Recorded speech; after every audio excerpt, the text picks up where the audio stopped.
मी कालच एक आमच्या ज्येष्ठ शिवसैनिकांचा मेळावा होता, त्याच्यामध्ये थोडक्यात बोललो मी की ज्या भाजपासोबत आपली युती होती तो भाजप आता शिल्लक नाही राहिलेला.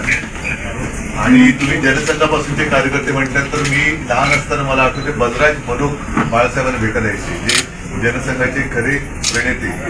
आता तो जो काय भाजप होता तो आता काही शिल्लक राहिलेला नाही. आपण त्यांच्यासोबत का गेलो? कारण हिंदुत्व.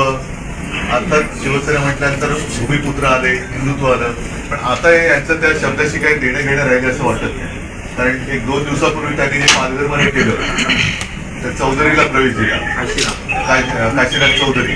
आता त्यावेळेला जेव्हा मी मुख्यमंत्री होतो तेव्हा किती आग्रह उसळवला होता त्यांनी, साधू हत्याकांड म्हणजे दुर्दैवी घटना होती.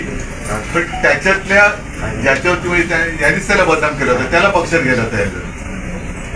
बरं, माझं काय म्हणणं आहे की तो बोबाटा झाल्यानंतर त्याला स्थगिती दिली. मग 2 प्रश्न तरी आहेत. एक, त्याचा सहभाग आहे की नाहीये? जर होता तर त्याला प्रवेश का दिला? आणि नाहीये ना, मग स्थगिती का दिली? लगेच स्थगिती दिली. मग तुम्ही सांगायचं होतं की याचा काही संबंध नाही तो. पण आता पंचायत काय झाले तेव्हा बोंबलून मोकळे झाले.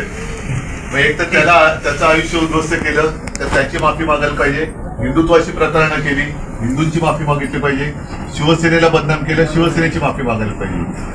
म्हणजे वाटेल ते चाललेले, फक्त जिंकायचं आणि असं सगळं चाललं. तर त्याच्यात तुम्ही हे पाऊल उचलले, तुमच्या धाडसाबद्दल खरंच तुमचं अभिनंदन करतो. आणि आपलं जे हिंदुत्व आहे ते वेगळं आहे. आपलं हिंदुत्व हे राष्ट्रीयत्वाशी जोडलेलं आहे. त्याच्यामुळे ते घेऊन आपण जाऊ. तर सगळ्यांचं मनापासून स्वागत.